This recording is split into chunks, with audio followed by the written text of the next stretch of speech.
तो hello friends, फिर से स्वागत है आपका हमारे YouTube channel concept of classes में। तो जैसा कि पिछले क्लास में हम लोगों ने डिस्कस किया था प्रेजेंट इंडेफिनिट टेंस के बारे में, तो आज हम लोग बात करेंगे उसी प्रेजेंट इंडेफिनिट से रिलेटेड पेसिव वॉइस के बारे में। क्योंकि दोस्तों पेसिव वॉइस जो है वो आपका बिहार बोर्ड के 12वीं के एग्ज़ाम में 12वीं के 100 के इंग्लिश के एग्ज़ाम में आपको कम से कम 3 या 4 नंबर का भी पूछा जाता है। तो इसलिए हम लोग आज बात करेंगे पेसिव वॉइस के बारे में। तो दोस्तों चलते फिर हम लोग पेसिव वॉइस की ओर। पेसिव वॉइस की ओर जाने से पहले आज हम लोग सबसे पहले जो बात करेंगे वो बात करेंगे नॉमिनेटिव केस से ऑब्जेक्टिव केस। यानी अब आप सोच रहे होंगे कि नॉमिनेटिव केस से ऑब्जेक्टिव केस तक जाने की ज़रूरत क्यों है। तो मैं आपको बता दूं कि जो पेसिव वॉइस बनाने का नियम है वो नियम, उस नियम में नॉमिनेटिव केस से ऑब्जेक्टिव केस का इस्तेमाल होता है। तो इसलिए पहले हमें जानना ज़्यादा ज़रूरी है। इसलिए हम लोग जानते हैं कि अगर सब्जेक्ट के रूप में नॉमिनेटिव केस का दूसरा नाम सब्जेक्टिव केस भी होता है।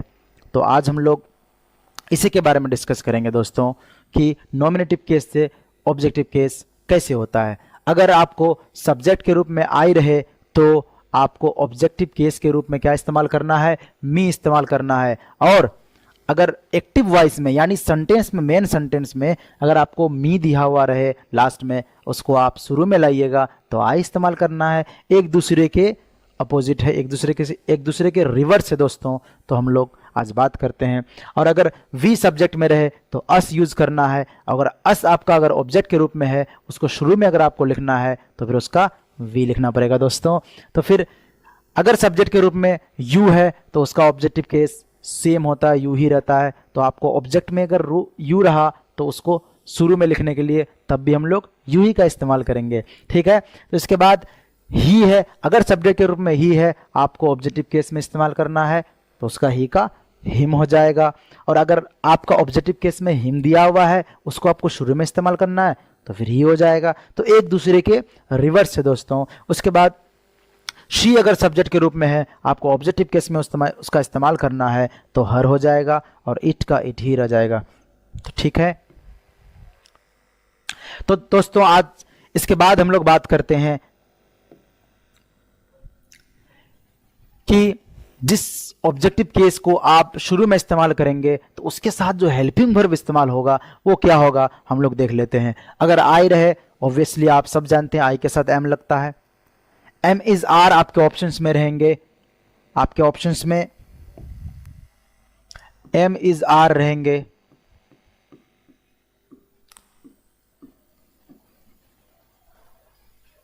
ऑब्जेक्ट के बाद आपका एम इज आर रहेगा तो एम इज आर का ऑप्शंस रहेंगे, आपको 3 ऑप्शन दिया हुआ रहेगा, उसमें से आपको आई के साथ एम का इस्तेमाल करना है, ठीक है।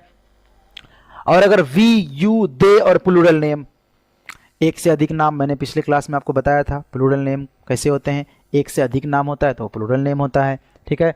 तो वी अगर रहे शुरू में, यू रहे, दे रहे और प्लूरल नेम रहे तो जो ऑब्जेक्टिव केस के जस्ट बाद रहेगा, जो शुरू में, उसके बाद हम लोग हेल्पिंग वर्ब का जो इस्तेमाल करेंगे नियम के अनुसार, स्ट्रक्चर के अनुसार, तो आपको आर का इस्तेमाल करना है। किसके साथ?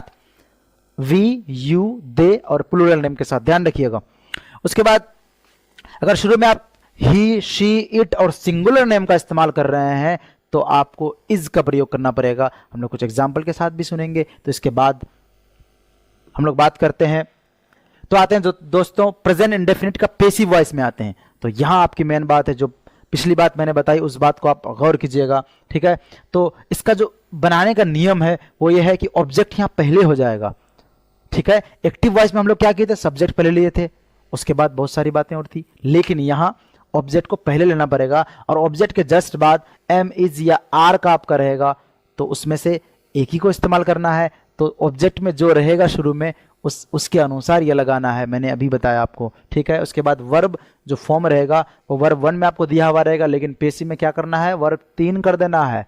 तो आप टेंशन नहीं लीजिए क्योंकि आपको जो बोर्ड में पूछा जाएगा तो 4 ऑप्शंस रहेंगे, उस चार ऑप्शंस में आपको वर्ब 3 दिखेगा, तो आप टेंशन ना लें, ठीक है। उसके बाद बाय दीजिएगा, बाय के बाद सब्जेक्ट, मान लीजिए अगर नेम है आपका तो क्या कीजिएगा, नेम के बाद नेम के जगह पे सब्जेक्ट के रूप में सब्जेक्ट ही इस्तेमाल होगा ऑटोमेटिकली। और अगर नॉमिनेटिव केस रहे, अगर subjective case I, we, you, he, she, it और दे, इन सातों में से अगर कोई रहे तो उसके बाद नॉमिनेटिव केस का ऑब्जेक्टिव केस तो हम लोगों ने थोड़ी देर पढ़ा ना, उनमें से कोई इस्तेमाल कर दीजिएगा। ठीक है, तो उदाहरण नंबर 1 हम लोग समझते हैं। उदाहरण नंबर 1 में है कि ही टीचेज अस, ही टीचेज अस। आप देखिए प्रेजेंट इंडेफिनिट टेंस में हम लोगों ने बात किया था कि प्रेजेंट इंडेफिनिट सेंटेंस का ये पॉजिटिव सेंटेंस है, और पॉजिटिव सेंटेंस में हम लोगों ने बात किया था सब्जेक्ट के बाद वर्ब 1 या वर्ब 5 प्लस ऑब्जेक्ट। इसका मतलब ये सब्जेक्ट है और ही के साथ वर्ब 5 का इस्तेमाल होता है। इनके बारे में भी हम लोगों ने डिस्कस किया था। तो ये वर्ब 5 है, ये आपका सब्जेक्ट हो गया, ये वर्ब 5 हो गया और ये ऑब्जेक्ट हो गया, वह हम लोगों को पढ़ाते हैं। ठीक है, इसका जो पेसिव वॉइस है दोस्तों, वो नियम के अनुसार आइए, ऑब्जेक्ट पहले। ठीक है, ऑब्जेक्ट पहले यानी अस को पहले। तो अस को लिखने से पहले हम लोग डायरेक्टली अस नहीं लिखेंगे, अस के बदले में क्या लिखेंगे, सब्जेक्टिव केस के रूप में यानी नॉमिनेटिव केस के रूप में वी का इस्तेमाल करेंगे अस के जगह। इसलिए आपका वी हो गया, और वी के साथ एमिजार में क्या लगेगा, ऑब्जेक्ट के रूप में वी हो गया। वी के साथ एमिजार में हम लोगों ने अभी बात किया कि वी के साथ आर इस्तेमाल होता है, तो वी के साथ आर दे दिए। उसके बाद आपका टीच वर्ब है। ठीक है, क्योंकि ही के साथ ये टीचर्स लगा है, असली में टीच वर्ब है। टीच मतलब सिखाना होता है या पढ़ाना भी होता है। तो टीच का वर्ब 3 होता है टॉट। वैसे आपको ऑप्शंस में दिखेगा, आप घबराए नहीं, जब आप एग्जाम देंगे तो चारों ऑप्शंस में एक ऑप्शन आपको दिखेगा ही। ठीक है, तो टॉट होता है टीच का वर्ब 3। उसके बाद नियम के अनुसार बाय लिखा हुआ है तो बाय दे देंगे, बाय दे दिए, बिल्कुल दे दिए। ये ऑब्जेक्ट है, ये हेल्पिंग वर्ब है, ये आपका वर्ब 3 हो गया। उसके बाद बाय तो है नियम के अनुसार, ये देखिए बाय है, ये वर्ब 3 है, ये इनमें से कोई एक है। ठीक है, उसके बाद नॉमिनेटिव केस का ऑब्जेक्टिव केस। अब इधर आ जाइए, जो सब्जेक्ट के रूप में इस्तेमाल होता है उसे नॉमिनेटिव केस कहते हैं। देखिए ही सब्जेक्ट के रूप में इस्तेमाल हुआ है, इसको आप उसको उस पार लेके जाना है, नॉमिनेटिव केस का ऑब्जेक्टिव केस। अभी हम लोगों ने सीखा कि ही का हिम होता है कि नहीं, तो ही का हिम होता है, तो हम लोग यहाँ पर हिम दे दिए हैं क्या, ऑब्जेक्टिव केस। तो ठीक है दोस्तों, इसके बाद जो दूसरा उदाहरण है, दूसरा उदाहरण लेकर हम लोग आते हैं, दूसरे उदाहरण पे आते हैं, यू कॉल मी। दूसरा उदाहरण क्या है दोस्तों, यू कॉल मी, आप मुझे बुलाते हैं। तो यू कॉल मी, आपका यू क्या है, यू सब्जेक्ट है, कॉल वर्ब 1 है, मी ऑब्जेक्ट है। तो पैसिव में क्या हो जाएगा, ऑब्जेक्ट पहले हो जाएगा। ऑब्जेक्ट का मी है तो मी को शुरू में नहीं लिख सकते। ठीक है, तो मी को पहले अगर इस्तेमाल करेंगे तो उसका सब्जेक्टिव केस इस्तेमाल करना पड़ेगा, यानी आई इस्तेमाल करना पड़ेगा। तो आई लिख दिया है मैंने। आई के बाद आई के साथ क्या लगता है, आई के साथ एम इजार में एम के अलावा कुछ लगता ही नहीं है। ठीक है, तो ए आई के साथ एम लग गया। उसके बाद नियम के अनुसार वर्ब 3 लग गया, कॉल्ड लग गया, क्योंकि वर्ब 1 कॉल था, वर्ब 3 कॉल्ड हो गया। उसके बाद बाई हो गया नियम के अनुसार, स्ट्रक्चर के अनुसार। और लास्ट में ऑब्जेक्टिव केस।